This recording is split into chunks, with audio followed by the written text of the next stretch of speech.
Welcome back दोस्तों। आज मैं 5 trading rules for successful day trading मतलब इंट्राडे ट्रेडिंग पे बात करूंगा। यहाँ मैं ये कहना चाहूंगा कि यदि long term trading car driving के समान है तो इंट्राडे ट्रेडिंग फाइटर जेट उड़ाने के समान है। दोनों में बहुत अंतर है, इसलिए दोनों को कंपेयर नहीं कर सकते हैं। दोनों के रूल्स भी अलग हैं। तो चलिए रूल नंबर 1 को देखते हैं। Rule number 1, never fight the trend, make the trend your friend. Trend को अपना दोस्त बनाइए, दुश्मन नहीं। मार्केट में हमेशा 2 कैंप्स होते हैं, बुल कैंप और बेयर कैंप। आपका काम ये है कि ये पता करे कि अभी कौन सा कैंप ज्यादा स्ट्रांग है और उसके साथ हो जाना। ट्रेंड को आप एक नदी के बहाव यानी फ्लो की तरह भी देख सकते हैं। जब आप पानी की धारा के साथ चलते हैं तो बहुत दूर बहुत जल्दी पहुंच जाते हैं, लेकिन जब पानी के धारा के अगेंस्ट चलते हैं तो आपकी स्पीड रुक जाती है और आप मुश्किल में आ जाते हैं। ठीक इसी तरह ट्रेंड भी है। कभी भी मार्केट ट्रेंड से फाइट नहीं करना चाहिए, क्योंकि ट्रेंड सबसे ज्यादा स्ट्रांग होता है और जीत उसी की होती है जो ट्रेंड के साथ चलना सीख जाता है। और फिर ये ट्रेंड चाहे आप इंट्राडे ट्रेड करते हो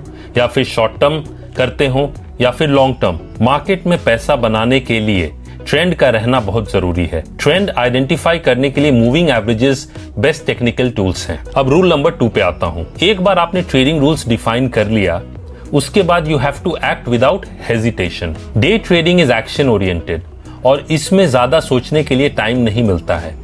आपकी पोजीशन कुछ मिनट से लेकर कुछ घंटे तक ही रहती है, तो आपका एंट्री और एग्जिट प्लान पहले से डिफाइन होना चाहिए। इससे आपकी सक्सेस के चांसेस बहुत बढ़ जाते हैं।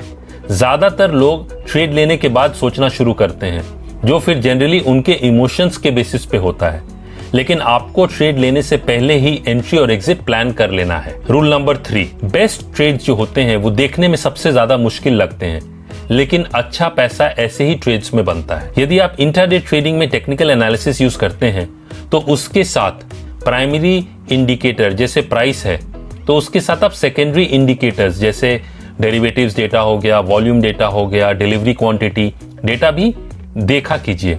ये आपको बहुत हेल्प करेगा सही ट्रेड्स आइडेंटिफाई करने में। सिर्फ और सिर्फ प्राइस को ही यूज ना करें। प्राइस जरूर एक प्राइमरी इंडिकेटर है, लेकिन सेकेंडरी इंडिकेटर्स को भी साथ साथ देखना चाहिए। रूल नंबर 4, आपको इंट्राडे ट्रेडिंग में सक्सेस तब मिलेगा जब आप स्पेशलाइज करेंगे। या तो सिर्फ इंडाइसेस जैसे निफ्टी और बैंक निफ्टी ट्रेड कीजिए, या फिर कुछ मोस्ट लिक्विड स्टॉक्स लेकिन 10 से ज्यादा नहीं, जैसे TCS, रिलायंस, SBI एक्सेट्रा, क्योंकि इन सबको रियल टाइम में ट्रैक करना आसान नहीं होगा। जब आप स्पेशलाइज करेंगे तो आप उस स्टॉक या इंडेक्स को ज्यादा अच्छे तरह से समझ पाएंगे और आपके लिए लाइव ट्रेडिंग ज्यादा आसान हो जाएगा और फायदे का सौदा होगा। जो सक्सेसफुल डे ट्रेडर्स होते हैं जनरली वो स्पेशलाइज करते हैं। अब rule number 5, when in doubt get out. समझिए कि आपने एक ट्रेड लिया है, लेकिन वो ट्रेड आपके हिसाब से नहीं चल रहा है और काफी समय बीत गया है, तब उस ट्रेड से निकल जाना ही अच्छा रहता है, क्योंकि जैसे ज्यादा टाइम निकल जाता है हमारी जजमेंट के गलत होने की चांसेस बढ़ जाती हैं। इसलिए कहा जाता है कि इंट्राडे ट्रेडिंग एक्शन ओरिएंटेड है। यदि आपको ट्रिगर दबाना है तो इसका मतलब है ट्रिगर दबाना है।